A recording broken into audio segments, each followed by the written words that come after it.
nothing would do more damage to Kamala's campaign than going on Joe Rogan, because she'd run out of non sequiturs after about 45 minutes. Yeah, you can't hide in 3 hours. Because it wasn't trying. If you actually try to win the popular vote, I think you do it. Yeah. Yeah, it doesn't take that much.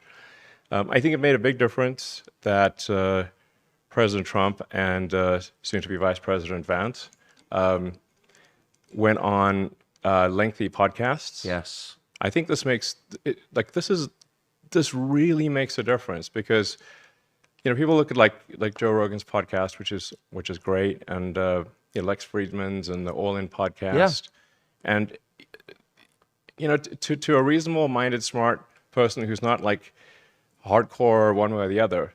In this segment, Elon Musk and other participants highlight an important point. Long-form podcasts, such as Joe Rogan's, have become a key platform for public figures to present their ideas and communicate directly with the public without the filters and limitations imposed by traditional media. This shift in the way political communication works is a significant positive change, especially in a world where citizens are increasingly fed up with manipulation by the mainstream media. From a right-wing perspective, it's clear that Musk's point about long-form podcasts represents an opportunity for politicians to show who they truly are, beyond the scripted speeches and controlled interviews common in traditional media. The long format allows politicians to be authentic, speak freely, and express their views without being pressured to give pre-approved answers or follow a tightly controlled script. In this sense, figures like Donald Trump have shown that they can use these formats to connect with their base and present their political vision in a much more human and less structured way.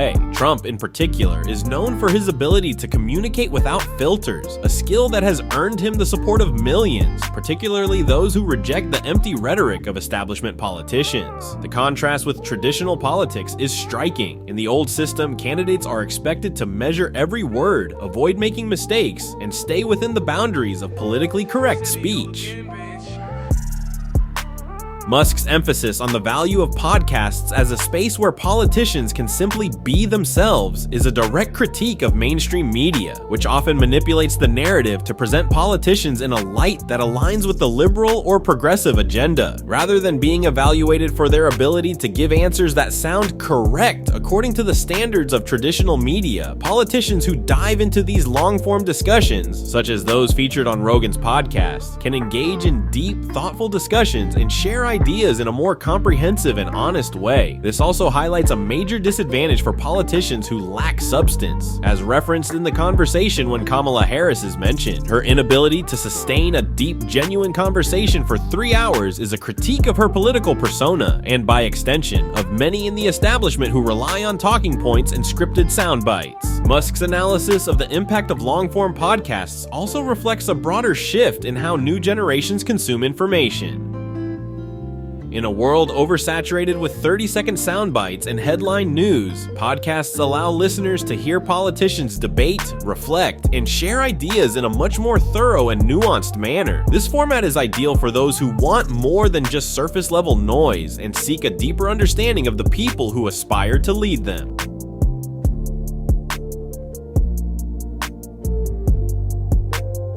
Or the other. They just listen to someone talk for a few hours, and that's how they decide whether you're, a good person, whether they like you, and especially like Rogan's podcast, 3 hours long. I mean, you could. This is why, I actually posted on X,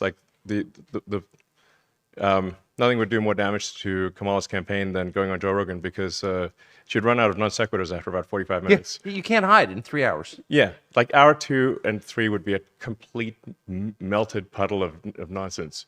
So it would just be absolute game over. That's why I shouldn't go on. So I mean, how does? But on the hand, Trump he's there, and there's no talking points. He's just being a normal person. He's having a conversation, and doing 3 hours of Rogan, no problem.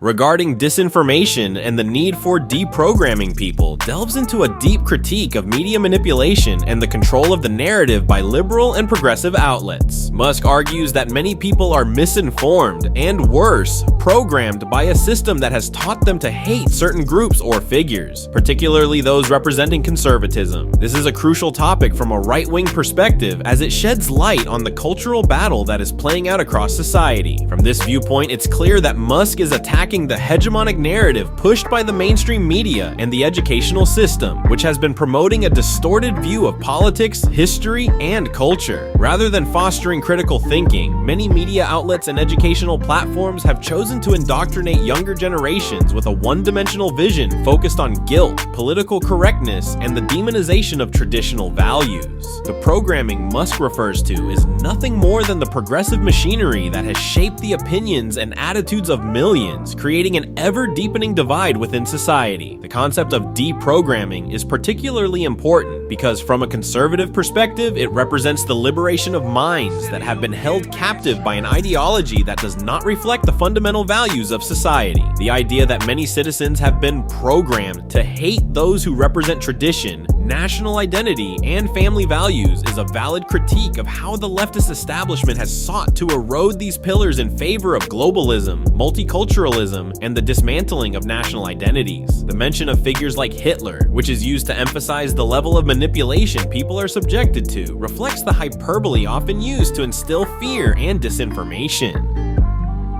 While it's true that the Hitler card has been played excessively in political discourse, the exaggeration does not detract from the fact that the progressive elites have frequently resorted to demonizing conservative figures or anyone who opposes their agenda. This fear-mongering strategy, which portrays conservatives as extremists or authoritarian, is one of the most common tactics used by the left to weaken opposition. It's also essential to recognize that disinformation is not a neutral concept, but is politically charged. From a right-wing perspective, accusations of disinformation are often used as a tool to silence dissenting voices and delegitimize criticism of the dominant system. In fact, it is this very disinformation that has led millions of people to distrust traditional sources of news and seek out alternatives, like the aforementioned podcasts, which offer a broader and more direct perspective on the issues. Musk's analysis of media manipulation and the need for people to free themselves from this programming calls for a reevaluation of how politics and culture have been shaped over the past few decades. It is a call to action for those who believe in freedom, truth, and independent thought, and an invitation to not be caught in the dominant narrative that seeks to silence the voices that dare to challenge the status quo. And that's a wrap for today's video. If you found this content interesting, don't forget to hit the like button, subscribe, and turn on the notification bell so you never miss an update. Your support really helps the channel grow and allows us to bring you more videos like this. Thank you so much for watching, and I'll see you in the next one. Take care and see you soon.